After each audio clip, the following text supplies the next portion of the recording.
Separate administration की demand तौरीबा 𝐍𝐄𝐖𝐒 MLA तरागी मनुंगदा MLA अहुमदी सेमगनी हाइरिबा पॉपुलर गवर्नमेंट दा मिनिस्टर फंगनब होटनरी हाइना source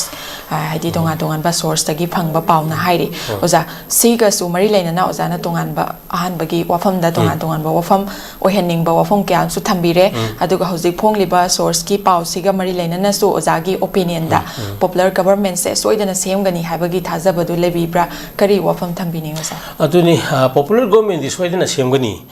ko aduga section dragadi matam dudi khara atien ba musung kana sangbogi wapam duni sangto khagadi nuai te na president ne ji thore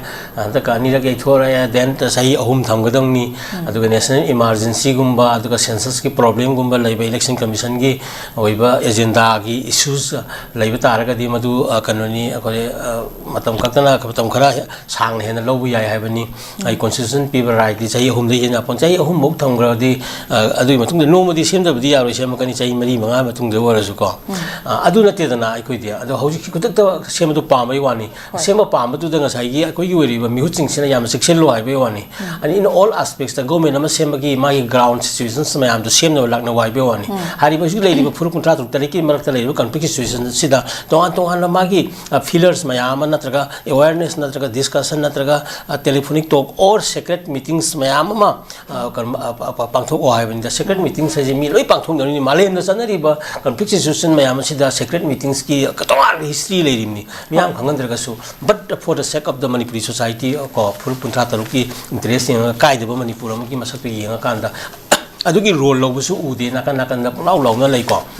Aduna 𝐍𝐄𝐖𝐒 committee nang hari ba MLA ahum dunate loimba ka imyaw da bani ko and minister phangda adudi magi phurukuntra tuk leiba kanoni manipur ni kanona magi proportionate distribution of seat size ni proportionate ai yaringai kanoni khara adum khaido oga sunna yenagada bani ko aduna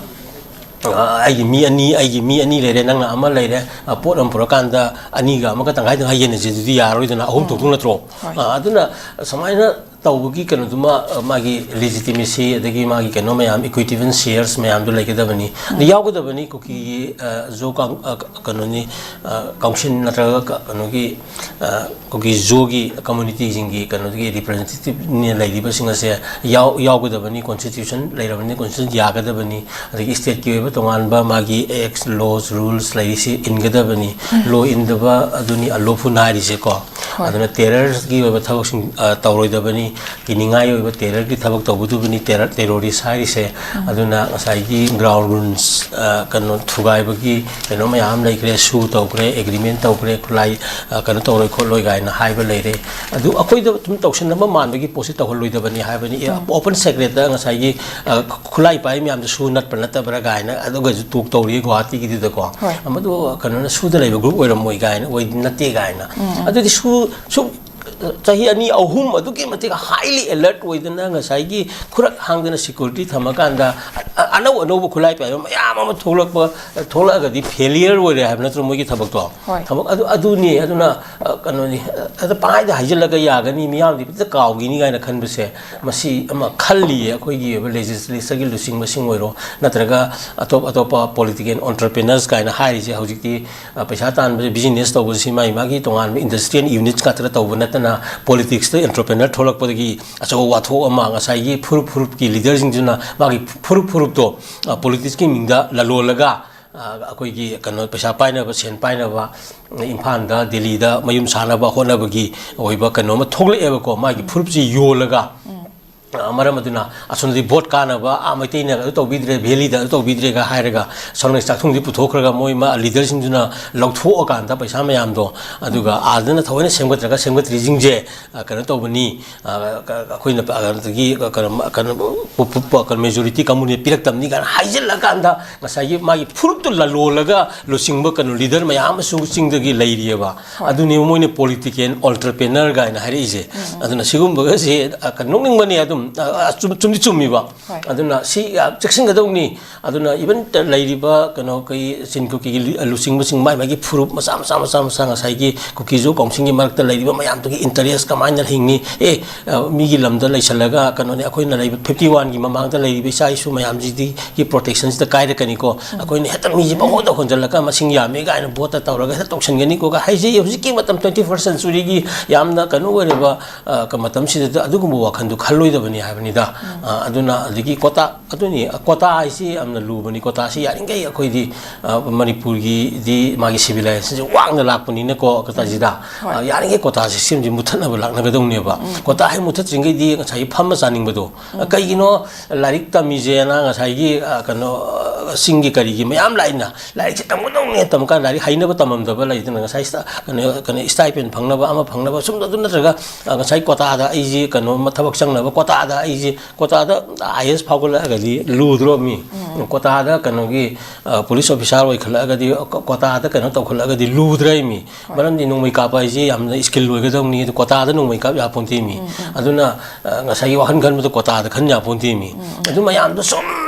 akoi di as long as akoi ji amaram da har ga di kota system me leiring ge akoi chokho pa thinda ne ba amaram di lem na phangba khopa adu gi mayam lai bani na yaring de loi muthala kan da ayam je at magi biham thopa infrastructure the magi input mayam je chingtam khai na loi ina kan phangal la kan da adum sol competitive oina changhal la kan da maliam je joint effort amana maliam da mapung bhaba leiwa ma kan oina bo hona ga dong ne ba ko ya ko ma seng ha khong khongse bai na lei ri aduna national level da compete tong na bona ga da international level da ina chang na bona ba gi kanom chang ga dong ne ba ko aduna si myam si yeng kan da sin cookie gi tongan community mayam gi leiba akoi so far legislation sing akoina apin tawri yam thuna masidi da changchala kan government formations yaukchala kan da popular government am thama kan da miyam gi address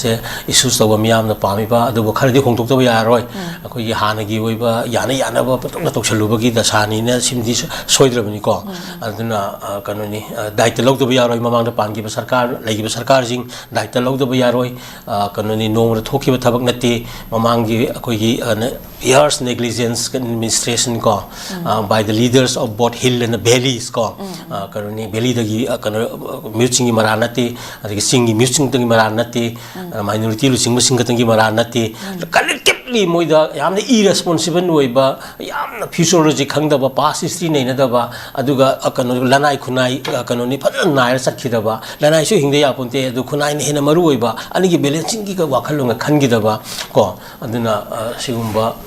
kamayam si laiki baduna sagi thoki bani aduna husu la kan da kai ba yadaba manipur amagi da makta laaga